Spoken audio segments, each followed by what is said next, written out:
Get ready Karnataka TET ಭಾಗ 15 ಕನ್ನಡ ವ್ಯಾಕರಣ 9ನೇ ತರಗತಿ ಸಿರಿಗನ್ನಡ ಗದ್ಯಪಾಠ ರಾಮರಾಜ್ಯ ಎನ್ ರಂಗನಾಥ ಶರ್ಮಾ ರವರು ಬರೆದಂಥ ಈ ಗದ್ಯಪಾಠ. ಕೃತಿ ಪರಿಚಯ. ಎನ್ ರಂಗನಾಥ ಶರ್ಮಾ ಕನ್ನಡ ಮತ್ತು ಸಂಸ್ಕೃತ ಭಾಷೆಗಳಲ್ಲಿ ಪ್ರಕಾಂಡ ವಿದ್ವತ್ತತೆ ಇದ್ದ ಓರ್ವ ಹಿರಿಯ ಸಾಹಿತಿ. ಇವರು ಶಿವಮೊಗ್ಗ ಜಿಲ್ಲೆಯ ಸೊರಬ ತಾಲೂಕಿನ ನಡಹಳ್ಳಿ ಗ್ರಾಮದಲ್ಲಿ 1916 ಜನವರಿ 7ರಂದು ಜನಿಸಿದರು.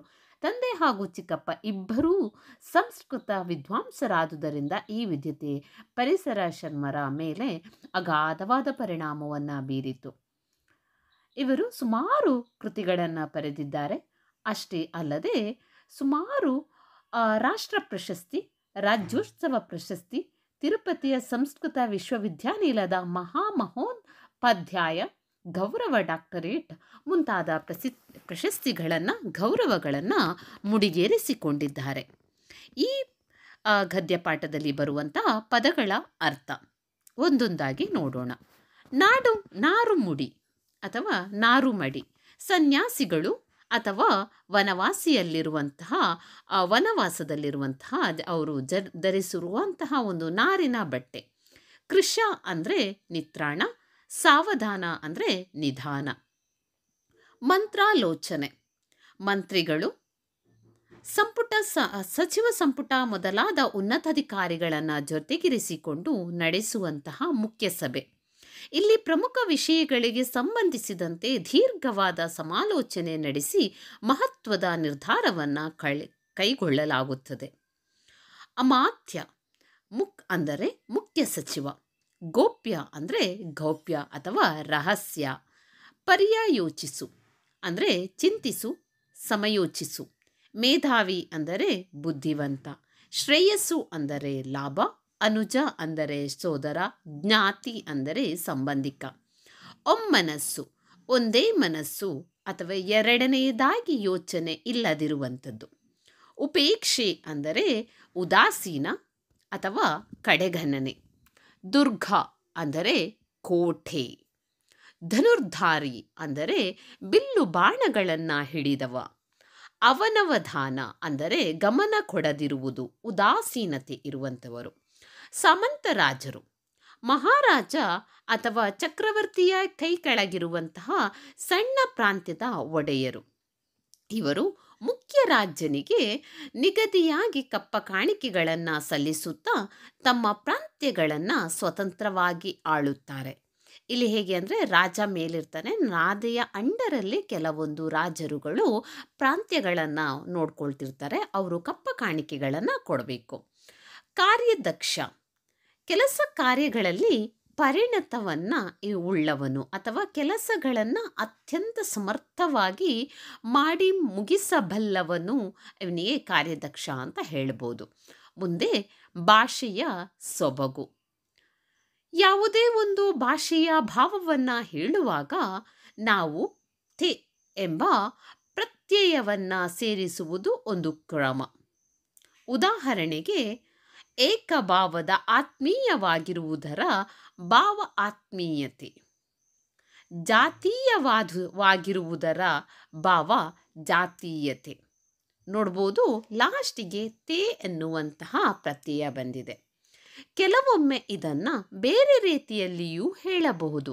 ಅದೇ ಸೆಂಟೆನ್ಸನ್ನು ಇನ್ನೊಂದು ರೀತಿಯಾಗಿ ಹೇಳಬಹುದು. ಹೇಗೆ ಅಂತ ನೋಡ್ತಾ ಹೋಗೋಣ.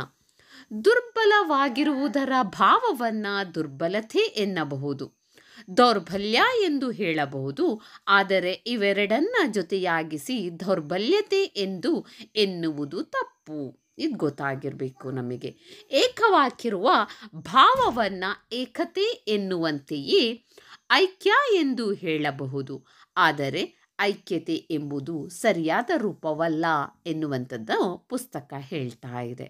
ಮುಂದೆ ಕನ್ನಡದ ಸಂಧಿಗಳು ನೋಡ್ತಾ ಹೋಗೋಣ. ಲೋಪಸಂಧಿ ಅಂದರೆ ಏನು? ಸ್ವರದ ಮುಂದೆ ಸ್ವರವು ಬಂದು ಸಂಧಿಯಾಗುವಾಗ ಪೂರ್ವ ಪದದಲ್ಲಿರುವ ಸ್ವರವು ಅರ್ಥವು ಕೆಡದಿದ್ದ ಪಕ್ಷದಲ್ಲಿ ಅಥವಾ ಲೋಪವಾಗುವುದಾದರೆ ಅಂತಹ ಸಂಧಿಗೆ ಲೋಪಸಂಧಿ ಎಂದು ಹೆಸರು. ಯೋಚನೆ ಮಾಡಿ ಒಂದು ಕಡೆ ಬರೆದಿಟ್ಕೊಳ್ಳಿ. ಸ್ವರದ ಮುಂದೆ ಸ್ವರ ಬಂದಾಗ ಪೂರ್ವದಲ್ಲಿ ಅಂದರೆ ಮೊದಲಿಗಿರುವಂಥದ್ದು ಲೋಪವಾಗಬೇಕು. ತುಪ್ಪಳದಂತೆ ಅಕಾರ ಲೋಪವಾಗಿದೆ. ಅಲ್ಲಿ ಇದ್ದೇನೆ, ಅಲ್ಲಿದ್ದೇನೆ, ಇಕಾರ ಪೂರ್ವದಲ್ಲಿರುವ ಇಕಾರ ಲೋಪವಾಗಿದೆ. ಇವನು ಪ್ಲಸ್ ಒಬ್ಬ, ಇವನೊಬ್ಬ, ಇವನು ಉ, ಇಲ್ಲಿ ಉಕಾರ ಲೋಪವಾಗಿದೆ. ಬೆಳ್ಳಗೆ ಗೆಗೆ ಎ ಬಂದಿದೆ. ಆಗಿ ಏಕಾರ ಲೋಪವಾಗಿರುವುದರಿಂದ ಇದೆಲ್ಲವೂ ಲೋಪಸಂಧಿಯಾಗಿದೆ. ಎರಡನೆಯದು ಆಗಮ ಸಂಧಿ. ನೋಡ್ತಾ ಹೋಗೋಣ. ಸ್ವರದ ಮುಂದೆ ಸ್ವರವು ಬಂದು ಸಂಧಿಯಾದಾಗ ಪೂರ್ವ ಪದದ ಕೊನೆಯ ಸ್ವರ ಹಾಗೂ ಉತ್ತರ ಪದದ ಮೊದಲ ಸ್ವರಗಳ ಮಧ್ಯದಲ್ಲಿ ಅ ಅಥವಾ ಯ ಕಾರವನ್ನು ಅಥವಾ ಉಕಾರವನ್ನು ಹೊಸದಾಗಿ ಸೇರಿಸಿ ಹೇಳಿದರೆ ಅದು ಆಗಮ ಸಂಧಿ. ಆಗಮ ಸಂಧಿ ಅಂದರೆ ಯ ಅಥವಾ ವಾ ಸೇರಬೇಕು ಅಥವಾ ಹೊಸದಾಗಿ ಬರಬೇಕು, ಅದನ್ನು ಆಗಮ ಸಂಧಿ ಅಂತ ಹೇಳ್ತಾರೆ. ಉದಾಹರಣೆಗೆ ಹಳ್ಳಿ ಪ್ಲಸ್ ಅಲ್ಲಿ ಹಳ್ಳಿಯಲ್ಲಿ. ಭಾವನೆ ಉಂಟಾಯಿತು, ಭಾವನೆ ಉಂಟಾಯಿತು. ಗುರು ಪ್ಲಸ್ ಅನ್ನು ಗುರುವನ್ನು. ಸ್ವಾರಸ್ಯ ಪ್ಲಸ್ ಇಲ್ಲ ಸ್ವಾರಸ್ಯವಿಲ್ಲ. ಇಲ್ಲಿ ನೀವೇನು ಮಾಡಬೇಕು ಅಂದರೆ ಪೂರ್ವ ಪದದಲ್ಲಿ ಇರುವಂಥ ಸ್ವರಾಕ್ಷರ ಮತ್ತು ಉತ್ತರ ಪದದಲ್ಲಿರುವಂಥ ಸ್ವರಾಕ್ಷರವನ್ನು ನೋಡ್ತಾ ಹೋಗಬೇಕು. ಮೂರನೆಯದು ಆದೇಶ.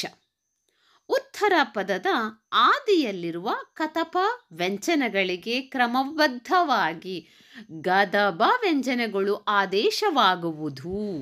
ಇದನ್ನು ಆದೇಶ ಸಂಧಿ ಎನ್ನುವರು. ಕೆಲವೊಮ್ಮೆ ಉತ್ತರ ಪದದ ಆದಿಯು ಪು ಭೂಮು ವ್ಯಂಜನಗಳಿಗೆ ವಕಾರವು ಆದೇಶವಾಗುವುದುಂಟು. ಅದೇನು ಹೊಸ ವಿಚಾರವಲ್ಲ. ಕಗೆ ಗ, ತಗೆ ದ, ಪಾಗೆ ಬ.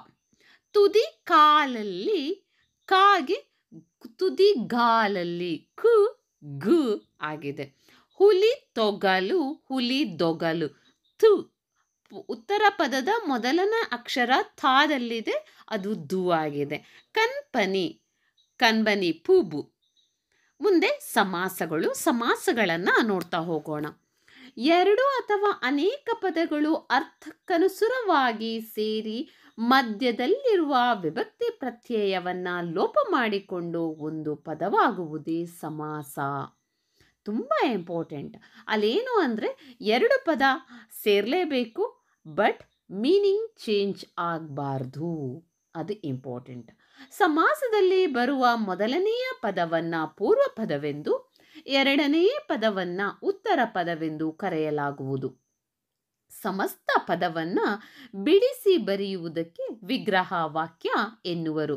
ಮೊದಲನೆಯದು ಪೂರ್ವ ಪದ, ಎರಡನೆಯದು ಉತ್ತರ ಪದ, ಬಿಡಿಸಿ ಬರೆಯುವುದಕ್ಕೆ ವಿಗ್ರಹ ವಾಕ್ಯ.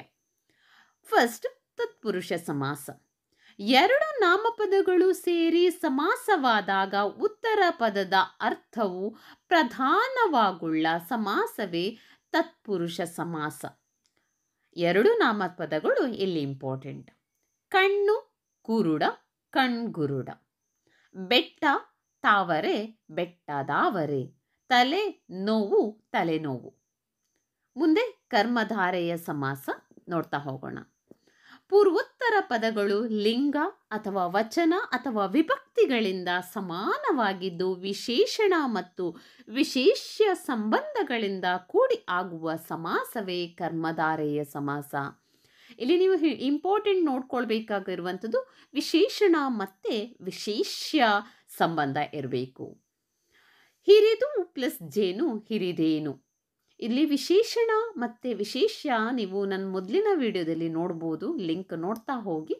ಹಿರಿದಾದ ಜೇನು ವಿಶೇಷ್ಯ ಅಂದರೆ ಜೇನಾಗಿದೆ, ವಿಶೇಷಣ ಹಿರಿದು. ಹೊಸದು ಕನ್ನಡ ಹೊಸಗನ್ನಡ. ದಿವ್ಯವಾದ ಪ್ಲಸ್ ಪ್ರಕಾಶ ದಿವ್ಯ ಪ್ರಕಾಶ. ಮುಂದೆ ದ್ವಿಗು ಸಮಾಸ ನೋಡ್ತಾ ಹೋಗೋಣ.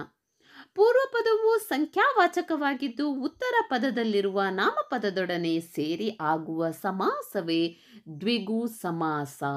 ತುಂಬ ಈಸಿ. ಸಮಾಸದಲ್ಲಿ ಒಂದು ದ್ವಿಗು ಸಮಾಸ. ನೋಡಿದ ತಕ್ಷಣವೇ ಹೇಳ್ಬೋದಾದಂಥ ಸಮಾಸ. ಯಾಕೆ ಅಂತ ಹೇಳಿದರೆ ಇಲ್ಲಿ ಸಂಖ್ಯೆಗಳನ್ನು ಬರೆದಿರ್ತಾರೆ, ಅದು ಪೂರ್ವದಲ್ಲಿಯೇ ಇರಬೇಕು. ಎರಡು ಮಡಿ ಇಮ್ಮಡಿ. ಇಮ್ಮಡಿಯನ್ನು ವಿಗ್ರಹ ವಾಕ್ಯವಾಗಿ ಬರಿಬೇಕಾದ್ರೆ ಈ ಇಮ್ಮು ಅಂದರೆ ಎರಡು ಅಂದರ್ಥ. ಅದನ್ನು ಎರಡು ಮುಡಿ. ಹಾಗಾಗಿ ಮೂಗದ ಅಥವಾ ಮೂರುಗಾವುಗದ. ಪಂಚೇಂದ್ರಿಯಗಳು. ಪಂಚ ಅಂದರೆ ಐದು, ಐದು ಅಂದರೆ ನಂಬರ್ ಆಯಿತು. ಮುಂದೆ ಕ್ರಿಯಾ ಸಮಾಸ. ಇದು ಇನ್ನೊಂಥರ ಈಸಿ ವರ್ಡ್. ಮನೆಯನ್ನು ಕಟ್ಟಿದನು, ಮನೆ ಕಟ್ಟಿದನು. ಮನೆ ಕಟ್ಟೋದು ಅಂತ ಹೇಳಿದರೆ ಒಂದು ಕೆಲಸ ಮಾಡೋದು ಅಂತ ಅರ್ಥ. ಕೆಲಸ ಮಾಡೋದು ಅಂತ ಹೇಳಿದರೆ ಅಲ್ಲಿ ಕ್ರಿಯೆ ಆಗ್ತಾ ಇದೆ ಅಂತ ಅರ್ಥ. ಸೊ ಅಂಥದ್ದನ್ನು ನಾವು ಕ್ರಿಯಾ ಸಮಾಸ ಅಂತ ಹೇಳ್ತೇವೆ. ಮೈಯನ್ನು ಮರೆತು ಮೈ ಮರೆತು, ಕೈಯಂ ಪಿಡಿದು ಕೈವಿಡಿದು. ಇಲ್ಲಿ ಪೂರ್ವ ಪದದ ನಾಮವಾಗಿದ್ದು ದ್ವಿತೀಯ ವಿಭಕ್ತಿಯಿಂದ ಕೂಡಿದ್ದು ಪರಪದವು ಕ್ರಿಯಾಪದವಾಗಿದೆ. ಕೆಲವೊಮ್ಮೆ ಪೂರ್ವ ಪದವು ಬೇರೆ ವಿಭಕ್ತಿ ಪ್ರತ್ಯಯದೊಂದಿಗೆ ಕೂಡಿರುವುದುಂಟು. ಇಲ್ಲಿ ಇನ್ನೊಂದು ನಾವು ನೋಡಿರಬೇಕಾಗಿರುವಂಥದ್ದು ಇಂಪಾರ್ಟೆಂಟ್ ಅಂದರೆ ದ್ವಿತೀಯ ವಿಭಕ್ತಿಯಿಂದ ಕೂಡಿರಬೇಕಾಗಿದೆ. ಆಲ್ರೆಡಿ ನೀವು ವಿಭಕ್ತಿ ಪ್ರತ್ಯಯಗಳನ್ನು ಕಲ್ತಿರ್ತೀರ ಅಂತ ಅಂದ್ಕೊಳ್ತೇನೆ. ಇಲ್ಲದಿದ್ದರೆ ನನ್ನ ಇದಕ್ಕಿಂತ ಮೊದಲಿನ ವಿಡಿಯೋದಲ್ಲಿ ನಾನು ವಿಭಕ್ತಿ ಪ್ರತ್ಯಯ ಹಾಕಿದ್ದೇನೆ, ನೋಡ್ಕೊಳ್ಳಿ ಅಂತ ಹೇಳ್ತೇನೆ. ಮುಂದೆ ಗಮಕ ಸಮಾಸ. ಇದು ಇನ್ನೂ ಈಸಿ. ಅದು ಮನೆ, ಆ ಮನೆ, ಆ ಮನೆ. ಇವನು ಮನುಷ್ಯ, ಈ ಮನುಷ್ಯ. ಎಷ್ಟು ಈಸಿ ಇದೆ ನೋಡಿ. ಆ ಮನೆ, ಈ ಮನುಷ್ಯ. ಇಲ್ಲಿ ಪೂರ್ವ ಪದಗಳಾದ ಅದು ಮತ್ತು ಇವನು ಸರ್ವನಾಮಗಳಾಗಿದ್ದು ಅದು ಎಲ್ರಿಗೂ ಯೂಸ್ ಮಾಡುವಂಥದ್ದು. ಪರಪದಗಳಾದ ಮನೆ ಮತ್ತು ಮನುಷ್ಯ ನಾಮಪದಗಳಾಗಿದೆ. ಪೂರ್ವ ಪದ ಸರ್ವನಾಮ ಅಥವಾ ಕೃದಂತವಾಗಿದ್ದು ಉತ್ತರ ನಾಮಪದವಾಗಿದ್ದರೆ ಆಗುವ ಸಮಾಸವೇ ಗಮಕ ಸಮಾಸ. ಇಲ್ಲೊಂದು ಸ್ವಲ್ಪ ನಾವು ನೋಡಬೇಕಾಗಿರುವಂಥದ್ದು ಸರ್ವನಾಮ ಆಗಿರ್ತದೆ ಅಥವಾ ಕೃದಂತವಾಗಿರ್ತದೆ. ಹಾಗಾಗಿ ಇದನ್ನು ಗಮಕ ಸಮಾಸ ಅಂತ ಹೇಳ್ಬೋದು. ಉದಾಹರಣೆಗೆ ಅವನು ಹುಡುಗ, ಆ ಹುಡುಗ. ಅದು ಕಲ್ಲು, ಆ ಕಲ್ಲು. ಅಲ್ಲಿ ಅವನು ಅಥವಾ ಆ ಅಂತ ಹೇಳುವಂಥದ್ದು ನಾವೇನು ಯೋಚನೆ ಮಾಡ್ತೇವೆ ಅಂತ ಹೇಳಿದ್ರೆ ಅದು ಸರ್ವನಾಮ. ಎಲ್ಲ ಕಡೆಗೆ ಯೂಸ್ ಮಾಡುವಂಥದ್ದು. ನಾಮದಲ್ಲಿ ಸರ್ವನಾಮ. ಅವನು, ಇದು, ಅದು. ಹಾಗಾಗಿ ಇದು ಗಮಕ ಸಮಾಸವಾಗಿದೆ. ಪೂರ್ವಪದದ ಕೃದಂತವಾಗಿರುವುದಕ್ಕೆ, ಪೂರ್ವಪದ ಕೃದಂತ ಆಗಿರುವುದಕ್ಕೆ ಏನೇನು ಬರ್ತದೆ ಅಂತ ನೋಡ್ತಾ ಹೋಗೋಣ. ಮಾಡಿದುದು ಅಡುಗೆ, ಮಾಡಿದುಡುಗೆ. ತಿಂದಿದ್ದು ಕೂಳು, ತಿಂದ ಕೂಳು. ಸಿಡಿದದ್ದು ಮದ್ದು, ಸಿಡಿಮದ್ದು. ನೋಡ್ತಾ ಹೋಗಿ, ಸುಮಾರಿದೆ. Please subscribe my YouTube channel called Tet Shruti Peral for more and more videos as well. Thank you for watching and give me a big support by sharing it as well. By like it. Thanks a lot. ಈ video ನೋಡಲಿಕ್ಕೆ ತುಂಬ ಕಷ್ಟ. ಆದರೆ ವಿಡಿಯೋನ ಏನಾದರೂ ಕೆಲಸ ಮಾಡ್ತಾ ಕೇಳ್ತಾ ಹೋಗಿ, ಆಗ ನಿಮ್ಮ ಟೈಮ್ ಕೂಡ ತುಂಬ ಸೇವ್ ಆಗ್ತದೆ. ಈಗ ನಾವೆಲ್ಲ ಟೆಟ್ ಬರೆಯೋರು ಅಂತ ಹೇಳಿದರೆ ಕೂತ್ಕೊಂಡು ಓದುವಷ್ಟು ಟೈಮ್ ನಮಗೂ ಇರಲ್ಲ, ಅವ್ರಿಗೂ ಇರಲ್ಲ. ಬಿಕಾಸ್ ನಾವೆಲ್ಲ working women with house wives ಆಗಿರಬೇಕು. ನಾವು ಮನೆಯಲ್ಲೂ ಕೂಡ ಕೆಲಸ ಮಾಡ್ತಾ ಇದನ್ನು ನೋಡ್ತಾ ಇರೋದಕ್ಕೆ ಇದು ಬೆಸ್ಟ್. ಕೇಳಿ ಅಂತ ಹೇಳ್ತೇನೆ. ವಿಡಿಯೋವನ್ನು ನೋಡೋದಕ್ಕಿಂತ ಕೇಳಿ. ಮುಂದೆ ಆದರ್ಶ ಶಿಕ್ಷಕ ಸರ್ವಪಳ್ಳಿ ರಾಧಾಕೃಷ್ಣನ್ ಪದಗಳ ಅರ್ಥ. ಗ್ರಹಣ ಶಕ್ತಿ ಎಂದರೆ ವಿಷಯವನ್ನು ತಿಳಿದುಕೊಳ್ಳುವ ಸಾಮರ್ಥ್ಯವುಳ್ಳವರು. ಆಮರ ಅಂದರೆ ಶಾಶ್ವತ. ಬುನಾದಿ ಅಂದರೆ ತಳಹದಿ ಅಥವಾ ಅಡಿಪಾಯ. ಬೆರಗು ಅಂದರೆ ಆಶ್ಚರ್ಯ. ಭಾವೋದ್ರೇಕ ಅಂದರೆ ಭಾವನಾ ಪರವಶೆ. ಮೊಳಗು ಅಂದರೆ ಧ್ವನಿ. ಅನುಪಮ ಅಂದರೆ ಏನೇ ಇಲ್ಲದ. ಬೇಗಿ ಅಂದರೆ ಸಂಕಟ. ಮಂತ್ರಮುಗ್ಧ ಅಂದರೆ ಮೌನ ಅಥವಾ ಆಶ್ಚರ್ಯಚಕಿತ. ವ್ಯಾಪಕ ಅಂದರೆ ವಿಸ್ತಾರವಾದ ಅಂತರ್ಥ. ಮುಂದೆ ಟಿಪ್ಪಣಿಯನ್ನು ನೋಡ್ತಾ ಹೋಗೋಣ. ಪ್ರೆಸಿಡೆನ್ಸ್ ಕಾಲೇಜ್, ಇದನ್ನು ನೀವು ಕೇಳೇ ಇರ್ತೀರ. ಬ್ರಿಟಿಷ್. ಮದ್ರಾಸ್ ಅಂದರೆ ಚೆನ್ನೈ. ಬೊಂಬಾಯಿ ಅಂದರೆ ಮುಂಬೈ. ಕಲ್ಕತ್ತಾಗಳಲ್ಲಿ ನಡೆಸ್ತಿದ್ದಂಥ ಒಂದು ಕಾಲೇಜ್. ಇದು ಬ್ರಿಟಿಷ್ನವರು ಮಾಡ್ತಾ ಇದ್ದಂಥ ಓಲ್ಡ್ ಕಾಲೇಜ್. ಆಕ್ಸ್ಫರ್ಡ್, ಇಂಗ್ಲೆಂಡ್ನಲ್ಲಿರುವಂತಹ ಹಳೆಯ ವಿಶ್ವವಿದ್ಯಾನಿಲಯ, ಓಲ್ಡೆಸ್ಟ್ ಯೂನಿವರ್ಸಿಟಿ. ಕಂಪಾರ್ಟ್ಮೆಂಟ್, ರೈಲು ಬೋಗಿ ಅಥವಾ ರೈಲಿನ ಒಂದೊಂದು ಬೋಗಿಗಳನ್ನು ಕಂಪಾರ್ಟ್ಮೆಂಟ್ ಅಂತ ಹೇಳ್ತೇವೆ. ಸಾರೋಟ್, ಕುದುರೆಗಳನ್ನು ಕಟ್ಟಿ ಓಡಿಸಬೇಕಾದ್ರೆ 4 ಚಕ್ರದ ರಥ ಅಥವಾ ಗಾಡಿಯನ್ನು ಸಾರೋಟ್ ಅಂತ ಹೇಳ್ತೇವೆ. ಮಿಷನರಿ ಶಾಲೆ ಅಂದರೆ ಕ್ರೈಸ್ತ ಪಾದ್ರಿಗಳು ನಡೆಸುವಂತಹ ಶಾಲೆಯನ್ನು ಮಿಷನರಿ ಶಾಲೆ. ಪಾಶ್ಚಿಮಾತ್ಯ ಅಂದರೆ ಪಶ್ಚಿಮ ದೇಶಗಳಿಗೆ ಸಂಬಂಧಿಸಿದ್ದಿರುವಂಥದ್ದು. ಯಾವುದೇ ಇರ್ಬೋದು, ನಾನಿಲ್ಲಿ ಒಂದು ಎಕ್ಸಾಂಪಲ್ಗೆ ಯುರೋಪದಿದು ಕೊಟ್ಟಿರುವಂಥದ್ದು. ಭಾರತ ರತ್ನ ಅಂದರೆ ಭಾರತ ಸರ್ಕಾರ ನೀಡುವ ಅತ್ಯುನ್ನತ ಪ್ರಶಸ್ತಿಗಳಲ್ಲಿ ಒಂದಾಗಿರುವಂಥದ್ದು. ಮುಂದೆ ಭಾಷೆಯ ಸೊಬಗು. ಇಂದಿನ ಕಾರ್ಯಕ್ರಮಕ್ಕೆ ನಿಮಗೆಲ್ಲರಿಗೂ ಸ್ವಾಗತ, ಸುಸ್ವಾಗತ. ಈ ಮಾತನ್ನು ನೀವೆಲ್ಲರೂ ಕೇಳಿರ್ತೀರ, ಹೌದು ತಾನೆ? ಯಾವುದಾದ್ರೂ ಪ್ರೋಗ್ರಾಮಿಗೆ ಹೋದ ತಕ್ಷಣ ಅಲ್ಲಿ ಆ್ಯಂಕರ್ ಫಸ್ಟ್ ಹೇಳುವಂಥದ್ದು ಈ ಕಾರ್ಯಕ್ರಮಕ್ಕೆ ಸ್ವಾಗತ, ಸುಸ್ವಾಗತ. ಇದೆಲ್ಲ ಕರೆಕ್ಟ್ ಇದೆಯಾ, ರಾಂಗ್ ಇದೆಯಾ ನೋಡ್ತಾ ಹೋಗೋಣ. ಸ್ವಾಗತ ಎಂದರೆ ಸು ಪ್ಲಸ್ ಆಗತ ಎಂದರ್ಥ. ಅದೇ ಇಂಗ್ಲಿಷ್ನ ವೆಲ್ಕಮ್ ಎಂಬ ಶಬ್ದಕ್ಕೆ ಸಮ, ಅಂದರೆ ಶುಭ ಆಗಮನ ಎಂದರ್ಥ. ಸುಸ್ವಾಗತ ಎಂದರೆ ಸು ಆಗತ ಎಂದಾಯಿತು, ಶುಭ ಆಗಮನ ಎಂದರ್ಥ. ಇದರಲ್ಲಿ ಎರಡೂ ಚೇಂಜಸ್ ಏನೂ ಇಲ್ಲ. ಭಾಷಾಭ್ಯಾಸ, ಸಂಸ್ಕೃತ ಸಂಧಿಗಳನ್ನು ನೋಡೋಣ. ಕೆಳಗಿನ ವಾಕ್ಯಗಳನ್ನು ಗಮನಿಸಿ. ರಾಮಾಯಣ ಮಹೋನ್ನತ ಗ್ರಂಥ. ಸೂರ್ಯೋದಯ ದೃಶ್ಯ ಅತ್ಯಂತ ಮನೋಹರವಾಗಿದೆ.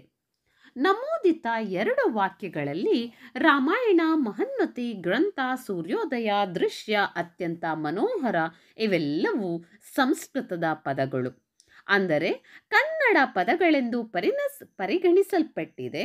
ಹೀಗೆ ಕನ್ನಡ ಭಾಷೆಗೆ ಸಂಸ್ಕೃತ ಪದಗಳು ಸೇರ್ಪಡೆಯಾಗಿದೆ. ಇಂತಹ ಸಂಸ್ಕೃತ ಪದಗಳು ಸೇರಿ ಸಂಧಿಯಾದರೆ ಅವುಗಳನ್ನು ಸಂಸ್ಕೃತಿ ಸಂಧಿ ಎಂದು ಕರೆಯಲಾಗುತ್ತದೆ.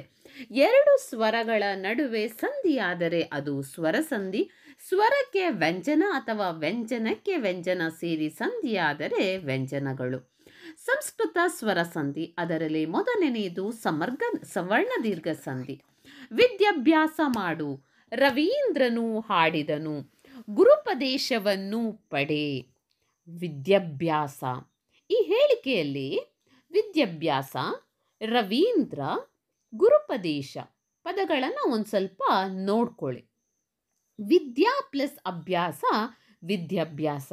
ವಿದ್ಯದಲ್ಲಿ ಧು ಮತ್ತು ಯು ಬರ್ತದೆ, ನೋಡ್ಕೊಳ್ಬೋದು. ಧು ಮತ್ತು ಯು, ಯಾದ ಅಡಿಯೋತು, ಪ್ಲಸ್ ಅ ಮತ್ತು ಆ ಬಂದು ಧು ಯು ಅ 3 ಸೇರಿದೆ. ಇದು 3 ಸೇರಿದೆ.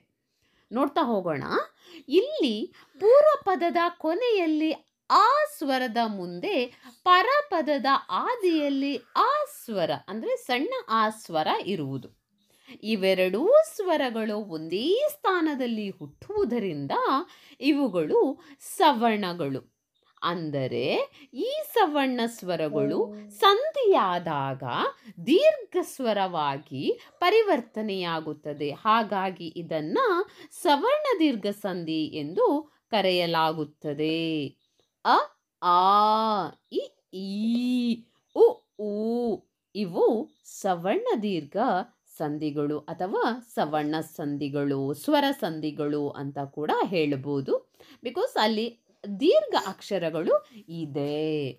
ಮುಂದೆ ಉದಾಹರಣೆಗೆ ರವಿ ಪ್ಲಸ್ ಇಂದ್ರ ರವೀಂದ್ರ. ರವಿಯಲ್ಲಿ ವು ಪ್ಲಸ್ ಇ ಇದೆ, ಇಂದ್ರದಲ್ಲಿ ಇ ಇದೆ. ರವೀಂದ್ರದಲ್ಲಿ ವು ಪ್ಲಸ್ ಇ ಇದೆ. ಇಲ್ಲಿ ಇಕಾರಗಳು ಈಕಾರವಾಗಿದೆ. ಗುರುಪದೇಶದಲ್ಲಿ ರು ಉ ಉ ರು ಊ ಆಗಿದೆ. ಇಲ್ಲಿ ಊ ಇದ್ದಿದ್ದು ಊ ಆಗಿರುವ ಕಾರಣ ಸವರ್ಣ ದೀರ್ಘ ಸಂಧಿಯಾಗಿದೆ. ಹಾಗಾಗಿ ಇವೆಲ್ಲವೂ ಸವರ್ಣ ದೀರ್ಘ ಸಂಧಿಯಾಗಿದೆ. ಸೂತ್ರ ಏನು ಹೇಳ್ತದೆ ಅಂದರೆ, ಸವರ್ಣ ಸ್ವರಗಳು ಒಂದರ ಮೇಲೆ ಒಂದು ಸೇರಿ ಸಂಧಿಯಾದಾಗ ಅವೆರಡರ ಸ್ಥಾನದಲ್ಲಿ ಅದೇ ಜಾತಿಯ ದೀರ್ಘ ಸ್ವರ ಆದೇಶವಾಗಿ ಬಂದರೆ ಅದನ್ನು ಸ್ವರ ಸಂಧಿ ಎಂದು ಕರೆಯುವರು. ಮುಂದಿನ ಸಂಧಿ ಗುಣಸಂಧಿ. ನೋಡ್ತಾ ಹೋಗೋಣ. ಉದಾಹರಣೆಗೆ ದೇವೇಂದ್ರನ ಸಭೆ, ಸೂರ್ಯೋದಯವಾಯಿತು, ಮಹರ್ಷಿಯು ತಪವನ್ನ ಮಾಡುವನು. ದೇವೇಂದ್ರ, ಸೂರ್ಯೋದಯ, ಮಹರ್ಷಿ ಇಲ್ಲಿರುವಂಥ ಪದಗಳನ್ನು ಒಂದು ಸ್ವಲ್ಪ ಗಮನಿಸಿ. ಏನು ಚೇಂಜಸ್ ಇದೆ ಅಂತ ನೋಡ್ತಾ ಹೋಗೋಣ. ದೇವ ಪ್ಲಸ್ ಇಂದ್ರ, ದೇವೇಂದ್ರ. ವಾದಲ್ಲಿ ವು ಪ್ಲಸ್ ಆ ಇದೆ. ಇಂದ್ರದಲ್ಲಿ ಇಂ ಇದೆ. ವೇಂದ್ರದಲ್ಲಿ ವು ಪ್ಲಸ್ ಯಂ ಇದೆ. ಇಲ್ಲಿ ಪೂರ್ವಪದದ ಅಂತ್ಯದಲ್ಲಿರುವ ಆಕಾರವು ಇದಾಗಿದೆ. ಸೂರ್ಯೋದಯ ಅಂದರೆ ಸೂರ್ಯ ಪ್ಲಸ್ ಉದಯ, ಸೂರ್ಯೋದಯ. ರು ಪ್ಲಸ್ ಯು ಅ, ಉದಯ. ಆಕಾರಕ್ಕೆ ಪರಪದದಲ್ಲಿರುವ ಆ ಊಕಾರವು ಸೇರಿದೆ. ಮಹರ್ಷಿ, ಇಲ್ಲಿ ಪೂರ್ವಪದದ ಅಂತ್ಯದಲ್ಲಿರುವ ಆಕಾರಕ್ಕೆ ಪರಪದದ ಆದಿಯಲ್ಲಿರುವ ಋಕಾರ ಸೇರಿ ಆರ್ಕಾರ ಆದೇಶವಾಗಿ ಬಂದಿರುವ ಕಾರಣ ಮಹರ್ಷಿಯು ಯಾವ ಸಂಧಿಯಾಗಿದೆ ಯೋಚನೆ ಮಾಡಿ. ಆದೇಶವಾಗಿ ಬಂದಿದೆ. ಸೂತ್ರ ಏನು ಹೇಳ್ತದೆ ನೋಡೋಣ. ಆಕಾರಗಳಿಗೆ ಈಕಾರಗಳು ಪರವಾಗಿ ಬಂದರೆ ಅವೆರಡರ ಸ್ಥಾನದಲ್ಲಿ ಏಕಾರವು ಊಕಾರಗಳು ಪರವಾದರೆ, ಓಕಾರವು ಋಕಾರವಾದರೆ, ಆರ್ಕಾರವು ಆದೇಶವಾಗಿ ಬಂದರೆ ಅದೆಲ್ಲವೂ ಗುಣಸಂಧಿಯಾಗುತ್ತದೆ. ಸೂತ್ರವನ್ನು ಒಂದು ಕಡೆ ಬರೆದಿಟ್ಕೊಳ್ಳಿ, ಅದನ್ನು ದಿನಾಲೂ ಮೆಮೊರೈಸ್ ಮಾಡಿ, ಅದು ಇಂಪಾರ್ಟೆಂಟ್. ಮುಂದೆ ವೃದ್ಧಿ ಸಂಧಿ. ಅವನು ಏಕೈಕ ವೀರ. ಆಯುರ್ವೇದದಲ್ಲಿ ವನೌಷಧಗಳನ್ನು ಬಳಸ್ತಾರೆ. ನೋಡ್ತಾ ಹೋಗಿ. ಏಕೈಕ, ವನೌಷಧ, ಈ ಎರಡು ಪದಗಳನ್ನು ನೋಡ್ತಾ ಹೋಗಿ. ಏನು ಹೇಳ್ತದೆ? ಏಕ ಪ್ಲಸ್ ಏಕ ಏಕೈಕ. ಕು ಅ ಎ ಕು ಐ. ಇಲ್ಲಿ ಪೂರ್ವಪದದ ಅಂತ್ಯದಲ್ಲಿರುವ ಆಕಾರಕ್ಕೆ ಪರಪದದ ಆದಿಯಲ್ಲಿರುವ ಏಕಾರವು ಪರವಾಗಿ ಸಂಧಿಯಾದಾಗ ಐಕಾರವು ಏಕಾದೇಶವಾಗಿ ಅಥವಾ ಐಕಾರವು ಆದೇಶವಾಗಿ ಬಂದಿರುವಂಥದ್ದು. ಇದು ಇಂಪಾರ್ಟೆಂಟ್. ಏಕೈಕ. ವನೌಷಧ.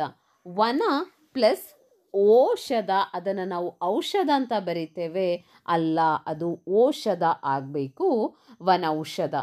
ಇಲ್ಲಿ ಪೂರ್ವಪದದ ಅಂತ್ಯದಲ್ಲಿರುವಂಥ ಅಕಾರಕ್ಕೆ ಪರಪದದ ಆದಿಯಲ್ಲಿರುವ ಓಕಾರವು ಪರವಾಗಿ ಸಂಧಿಯಾದಾಗ ಔಕಾರವು ಆಗಿ ಏಕಾರ ದೇಶವಾಗಿದೆ. ಸೂತ್ರ ಹೇಳ್ತದೆ ನೋಡೋಣ. ಆಕಾರಗಳಿಗೆ ಐಕಾರಗಳು ಪರವಾದಾಗ ಅವೆರಡರ ಸ್ಥಾನದಲ್ಲಿ ಐಕಾರವು ಓ ಮತ್ತು ಐಕಾರವು ಪರವಾದಾಗ ಔಕಾರವು ಆದೇಶವಾಗಿ ಬಂದರೆ ಇವೆಲ್ಲವೂ ವೃದ್ಧಿ ಸಂಧಿ. ಐ ಅಥವಾ ಔಕಾರಗಳು ಆದೇಶವಾಗಿ ಬಂದರೆ ವೃದ್ಧಿ ಸಂಧಿ. ನೀವು ನೋಡ್ತಾ ಹೋಗಿ, ನಾನು ಜಾಸ್ತಿ ಹೇಳ್ತಾ ಹೋಗಲ್ಲ, ಎಕ್ಸಾಂಪಲನ್ನು ನೋಡ್ತಾ ಹೋಗಿ. ಲೋಕೈಕ, ಜನೈಕ್ಯ, ಕೈ ಐ ಅಥವಾ ಕ್ಯ ಯಾ ಅದ್ರು, ಇದು ಅದಾಗಿರ್ತದೆ. ಎನ್ ಸಂಧಿ. ಸಂಸ್ಕೃತ ವ್ಯಾಕರಣದಲ್ಲಿ ಕೆಲವು ಸಂಜ್ಞೆಗಳನ್ನು ಮಾಡಿಕೊಳ್ಳಲಾಗಿದೆ. ಅವುಗಳಲ್ಲಿ ಎನ್ ಅಕ್ಷರಗಳೆಂದು ಗುರುತಿಸಲಾಗಿದೆ. ಸಂಧಿಯಾಗುವಾಗ ಎನ್ ಅಕ್ಷರಗಳಲ್ಲಿ ಯಾವುದಾದರೂ ಒಂದು ಅಕ್ಷರ ಆದೇಶವಾಗಿ ಬಂದರೆ ಅದು ಎನ್ ಸಂಧಿಯಾಗುತ್ತದೆ. ಎನ್ ಸಂಧಿ ಅಂದರೆ ಸಂಧಿಯಾಗಬೇಕಾದರೆ ಎನ್ ಅಕ್ಷರ ಬರಬೇಕು, ಅದು ನೋಡ್ಕೊಳ್ಬೇಕು. ನೋಡ್ತಾ ಹೋಗೋಣ. ಅವನು ಅತ್ಯಂತ ಪರಾಕ್ರಮಿ. ಅತ್ಯಂತ. ಯುದ್ಧದಲ್ಲಿ ಅಣ್ವಸ್ತ್ರಗಳನ್ನು ಬಳಸುತ್ತಾರೆ. ಎಲ್ಲ ಮಕ್ಕಳಿಗೆ ಪಿತ್ರಾರ್ಜಿತ ಆಸ್ತಿಯ ಮೇಲೆ ಹಕ್ಕು ಇರುತ್ತದೆ. ಇಲ್ಲಿ ಒಂದು ಸ್ವಲ್ಪ ವರ್ಡ್ಸ್ಗಳನ್ನು ನೋಡ್ತಾ ಹೋಗಿ. ಅತ್ಯಂತ, ಅಣ್ವಸ್ತ್ರ, ಪಿತ್ರಾರ್ಜಿತ. ಈ ವಾಕ್ಯದಲ್ಲಿರುವಂಥ ಪದಗಳನ್ನು ನೋಡ್ತಾ ಹೋಗಿ ಏನು ಡಿಫ್ರೆನ್ಸ್ ಇದೆ ಸ್ವಲ್ಪ. ಅತ್ಯಂತ, ಥು ನು. ಅತಿ ಪ್ಲಸ್ ಅಂತ ಅತ್ಯಂತ. ತು ಇ ಅಂ, ಅದು ತು ಯು ಅಂ. ಇಲ್ಲಿ ಪೂರ್ವಪದದ ಅಂತ್ಯದಲ್ಲಿರುವ ಈಕಾರಕ್ಕೆ ಪರಪದದ ಆದಿಯಲ್ಲಿರುವ ಆಕಾರ ಸೇರಿ ಯು ಆದೇಶವಾಗಿದೆ.